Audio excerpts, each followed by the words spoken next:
and welcome to Follow the Money. I'm Raine Musñgi. Join us as we explore the tools and insights you need to jumpstart your financial journey.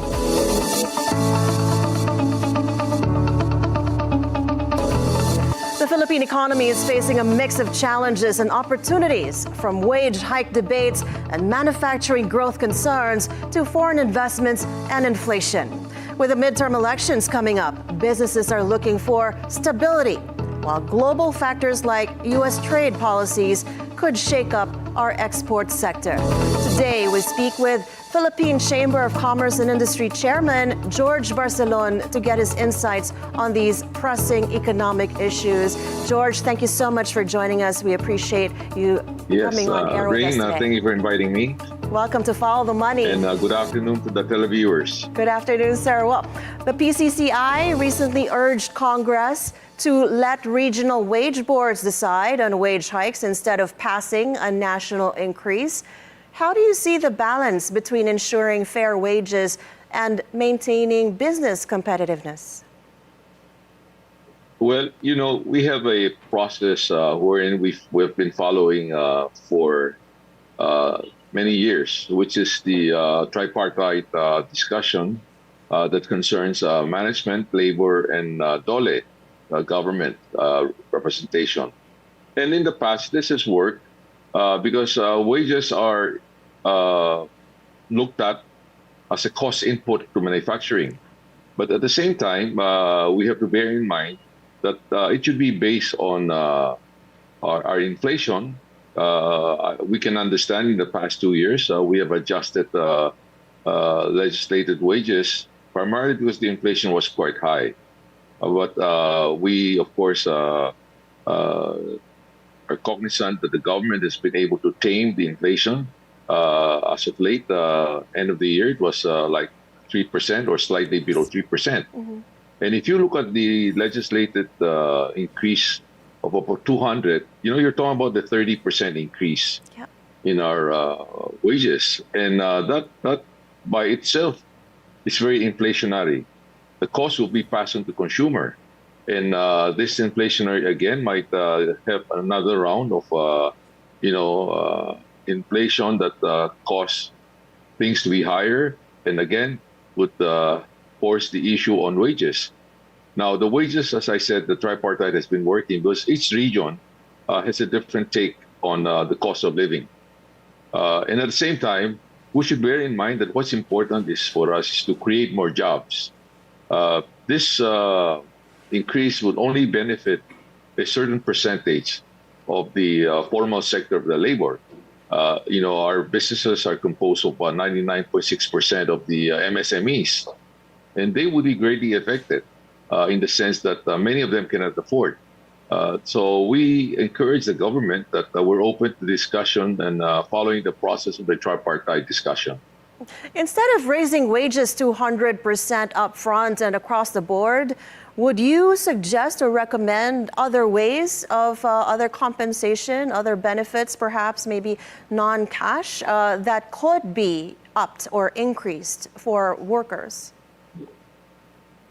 Many of the establishments, especially in the manufacturing sectors, are paying beyond the minimum wage. And in order to increase their productivity, most companies have their incentivized that is based on production. So I think that's a fair way of giving more pay to the workers based on their performance. While when you mandate across the board increase in wage like that, the tendency is that we're not encouraging or we're not giving wages based on meritocracy. We're just saying, okay, they'll just wait for increase from the legislator to work on it, which I think would not be beneficial. We have one of the highest wages already in the ASEAN region. Of course, we cannot compare to Singapore. Their GDP is much higher, in Malaysia. But the other ASEAN countries, including Thailand, Indonesia, and upcoming Vietnam and Cambodia, their wages are lower than ours. We don't want to price ourselves out of the competition. As you said earlier, that this has some direct bearing also to attracting foreign investments. Right. Well put. I was just about to ask you about that. Now, of course, we are trying to woo a lot of foreign investors, especially in our manufacturing sector. Manufacturing production in the Philippines has grown at its slowest pace in 5 months. That's according to S&P Global. What for you might be causing this slowdown? And are there measures that should be taken to revitalize the sector?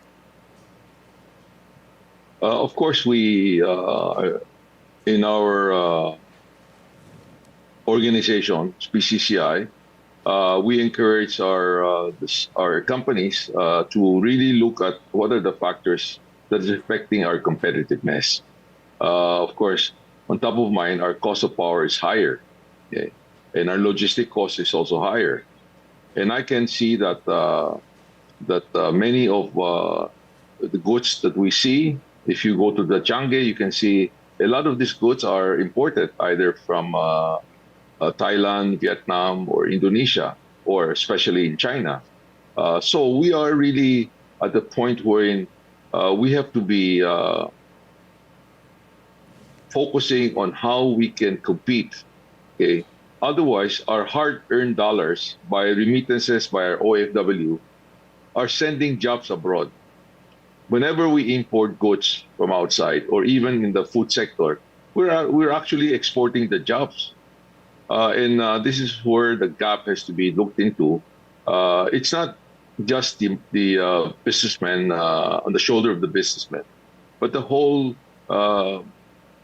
working relationship with the government, providing the infrastructure. Our power, again, is a bit on the high side. So this all factored in why the manufacturing has slowed down a bit, and the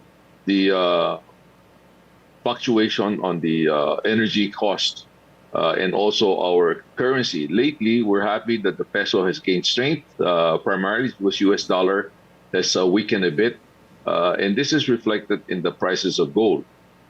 So as of late, the mining sector with the prices of gold and copper all has slightly gained, and this is really good for our country because the revenue from mining has gone up. So on the manufacturing side, there are really many areas that we can improve, and but in relation to the wage increase, I think that is not a one way of encouraging the manufacturing sector. Certainly. Now, we already touched on foreign investments. Of course, you brought up two important things. One is the power requirement in the manufacturing sector as well as labor. Given global uncertainties, local regulatory concerns, are there policies the government should consider or implement to attract more investors? We were speaking with PEZA recently, and they were already saying that the Philippines should have the most attractive locator package already in the whole of the ASEAN, considering their tiers of incentives for power and location over a period of time. We were also talking to SAPI. They were saying that the Philippines should really develop their mining sector, but again, it's going to require more power.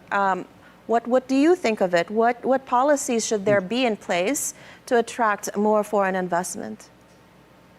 I think we have the special advisor to the government on investment that's headed by Secretary Fortigo, and he's doing a good job. And he's very instrumental in having our create law trick to create more. And this has been, I would think that this would attract more investments because there are certain areas such as people in the PEZA zone before has some difficulty getting, VAT exempt and the likes. So that's a good sign that the government is responding to the concern of the private sectors. But on the whole, our power rates is higher. Not only that, the dependability on the quality of power that some of the sector needs. When we talk about semiconductor, that's one area that requires competitive price and quality and sustainable power for their operations. I had the chance to visit our neighboring ASEAN countries like Penang, and I was quite surprised that they have attracted a lot of multinationals in the electronic and semiconductor sectors. So this is something that we would like, and the SEPI and together with the government is really looking into this matter. The Department of Energy, of course, has a key role to play. We now have many companies in the renewable energy, solar, wind, geothermal, and the likes, and those would help. But the fact is, we have competing ASEAN neighbors. They are also out to attract more investment. We are one of the lowest as far as numbers is concerned. We are much behind our ASEAN countries, wherein our foreign investment is not a double-digit $1 billion investment, while all the other rest, Malaysia, Indonesia, Vietnam, are all in the vicinity of about double digits, 15 to $25 billion. So these are,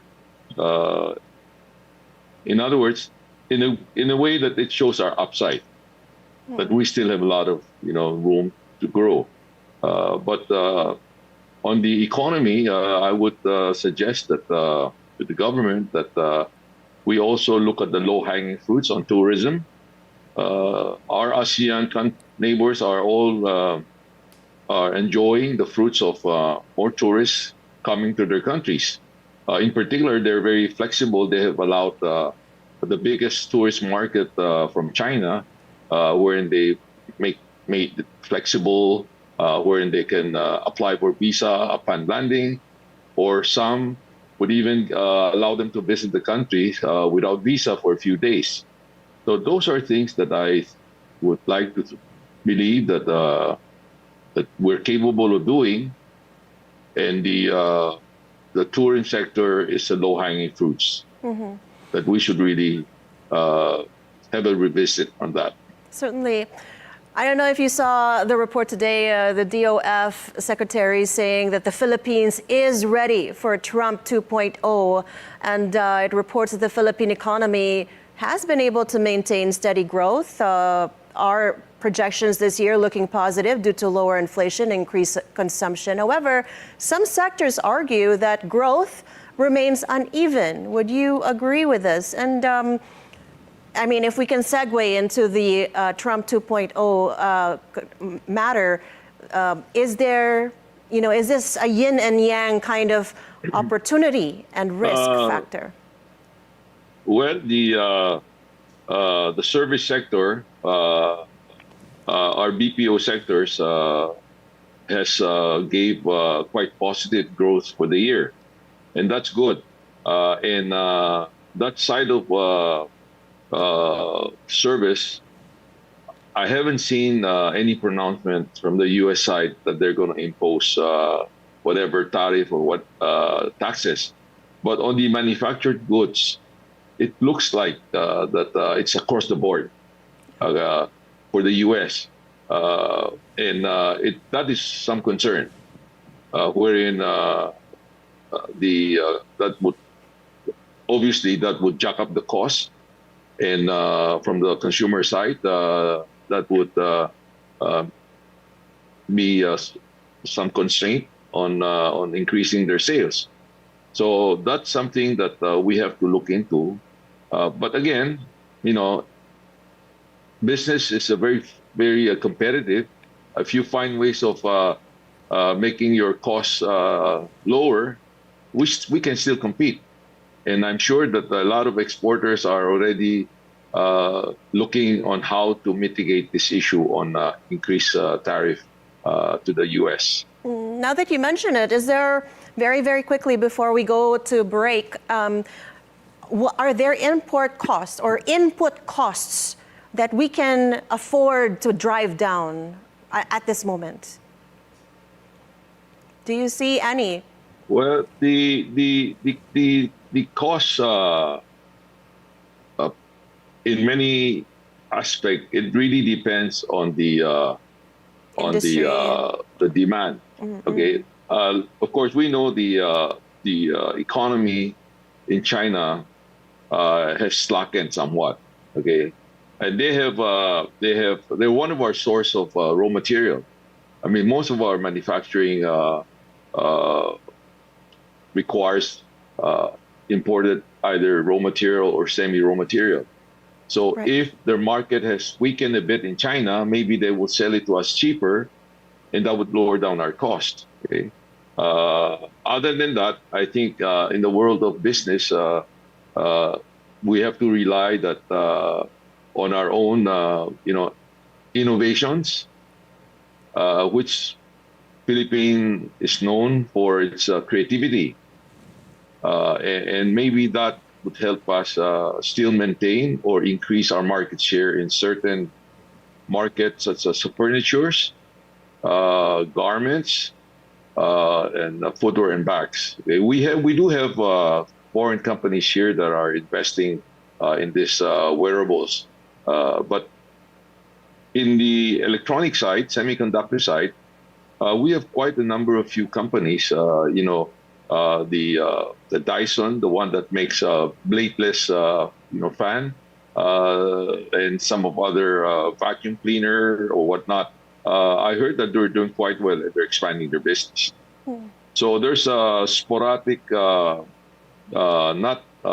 areas of good business outlook, but there are some that are can be a bit stressful with all of this, possible tariff imposed on exporting countries. And if I hear from the Chinese side, also they are open to a lot of new deals because of this tariff policy from the U.S. We need to pause for a quick break, but still ahead, we'll delve deeper into Trump's tariff plans and how it's going to impact the Philippine economy. PCCI's George Barcelon will return with us. Stay on BNC and follow the money.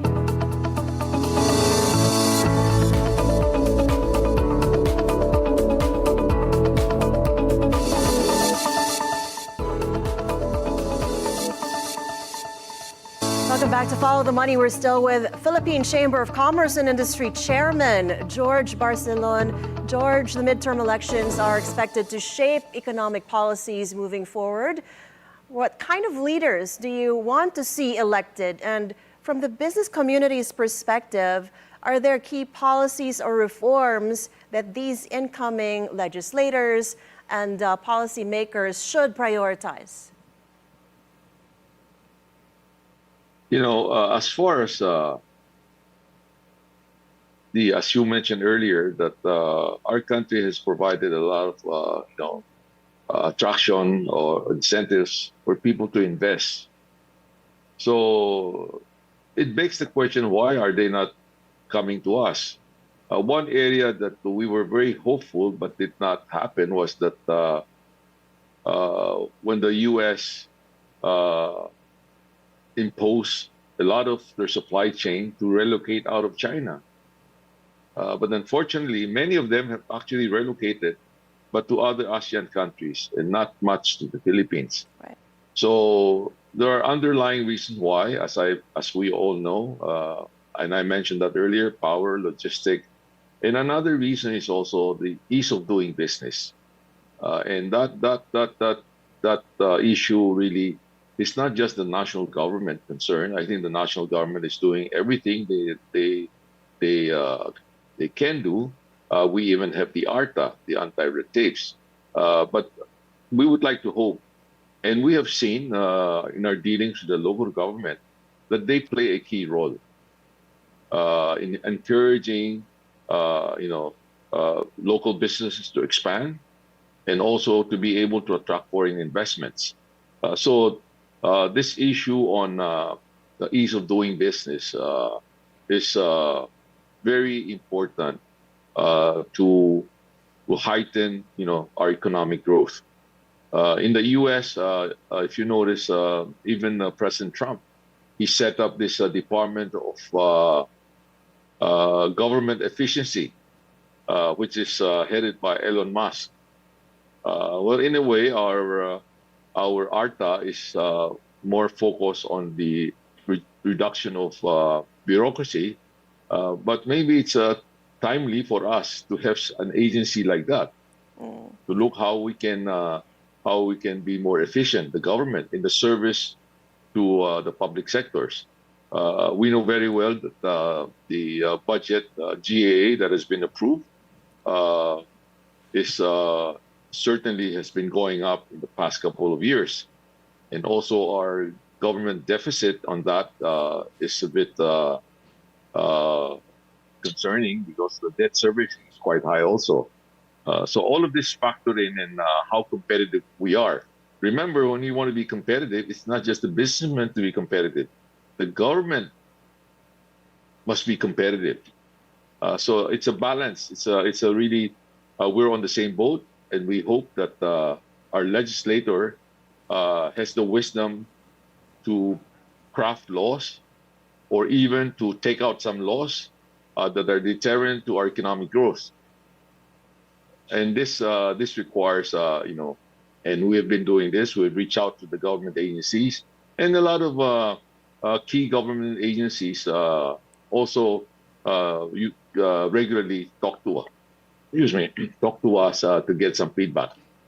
Very well put, and I cannot add to that anymore. I think we should end on that note to emphasize just how important ease of doing business and smooth government operations to remain competitive across the region would be. Thank you so much, PCCI Chairman George Barcelon, for sharing valuable insights on the business climate, economic challenges, and policies the country needs in order to progress. Thank you so much.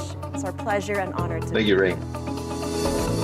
As the economy navigates inflation, wage debates, and global uncertainties, policies must strike a balance between growth, competitiveness, and fair labor practices to ensure long-term prosperity. Before we go, we leave you with this thought from English naturalist and geologist, widely known for his contributions to evolutionary biology, Charles Darwin. It is not the strongest of the species that survive, nor the most intelligent, but the one most responsive to change. That is it for today's edition of Follow the Money. I'm Raine Musñgi. Thank you so much for watching. Keep it here on BNC, the Bilyonaryo News Channel, always on top.